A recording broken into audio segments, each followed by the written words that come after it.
Good evening, everyone, and welcome to Online Digging Deeper Moment number 30. We've been journeying through the images of the book of Revelation, and we've seen that Revelation has four primary visions, which we have likened to the four acts of a play. These four acts or visions each have multiple scenes. So we've looked at the first vision in Revelation chapter 1, verse 10, chapter 3, verses 22, which has two scenes. And in this act, Jesus, the high priest, tends the seven lamps in the holy place of heaven. And the seven lamps represent the seven churches of Asia to whom Revelation is written.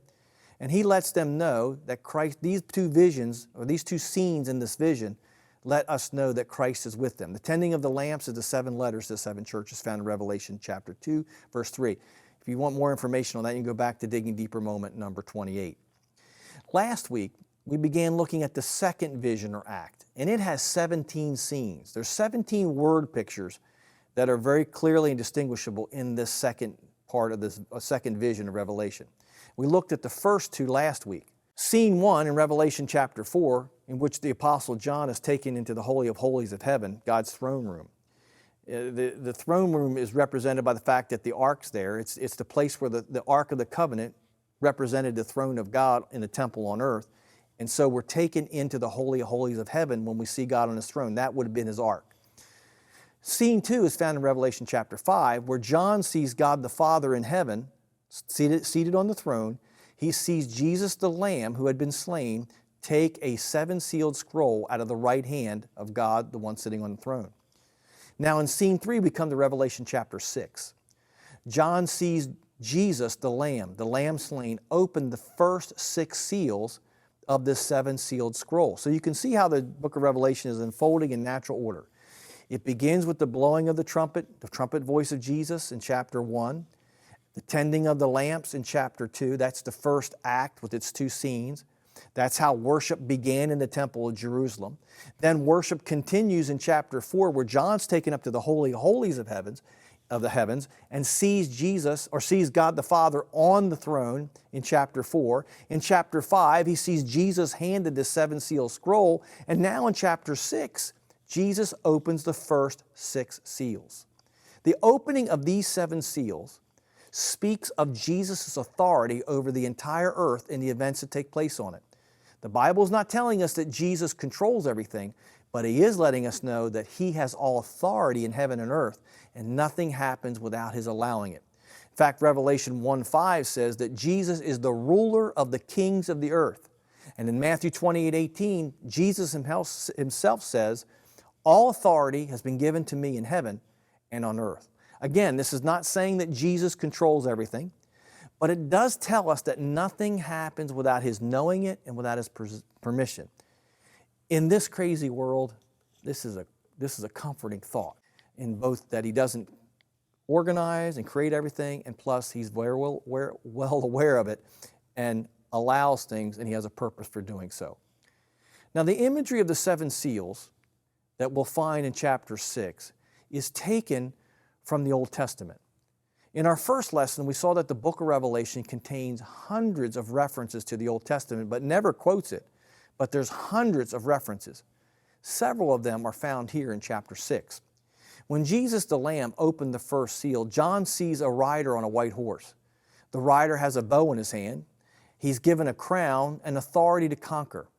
This speaks of warfare. When Jesus the Lamb opens the second seal, in Revelation chapter 6, John sees a rider on a fiery red horse. This speaks of civil war.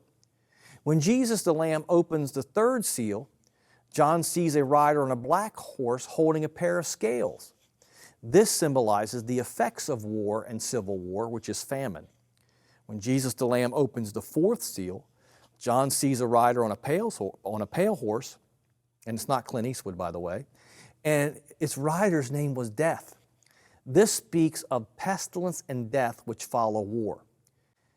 Most commentators would agree, at least in part, that these four seals represent war, civil war, famine, and pestilence. The disagreement comes in on which war and when these things take place. The imagery, however, is taken from the Old Testament, and its meaning is well established. When Jesus the Lamb opens the sixth seal, John sees something quite different. he sees the souls of those who had been martyred for their faith in Christ under the altar in heaven, crying out for their blood to be avenged. This is more temple imagery. So we've switched from Old Testament imagery in the first 4 seals to temple imagery again in the 5th seal. We saw a couple of weeks ago that worship in the temple started with the opening of the gates, which was the sign for the blowing of the silver trumpets, which announced to the city that worship had begun. Now, as close as possible to the opening of the gates and the blowing of the trumpet, a lamb was slain, and its blood was poured out at the bottom of the altar of burnt offering.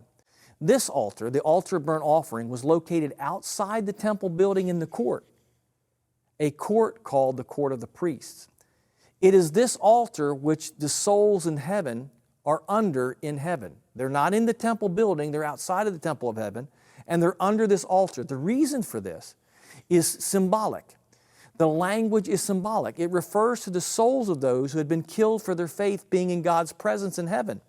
The reason for this is because on earth, the blood of the lamb that was slain every day in the temple was poured out at the bottom of this altar. And you can see how John is using this symbology and how Jesus is using this symbolism to convey a message. And that is, these folks are in heaven in God's presence. And they're also crying out for their blood to be avenged. We'll talk about that later as we study the book. Now, when Jesus the Lamb opened the 6th seal, he saw a great earthquake take place. The sun was darkened and the moon became like blood. The stars of heaven fell to the ground. The sky rolled up like a scroll, and the mountains and islands began to move out of the place like an earthquake. The whole world's falling apart. This imagery is, again, this is more Old Testament imagery, and it speaks of creation in reverse. The prophets in the Old Testament used this imagery to describe God's judgment upon the nation of Israel for their sin. It's creation in reverse. It's decreation. This imagery symbolized the complete breakdown of society and the judgment that it brings. So we see in scene 1, Revelation chapter 4, that John is taken up into heaven. He sees the worship of God on his throne in the heavenly Holy of Holies. In scene 2, chapter 5, John sees Jesus the Lamb take the 7-sealed scroll out of the Father's hand who's sitting on the throne. In scene 3, John sees the opening of the first 6 seals.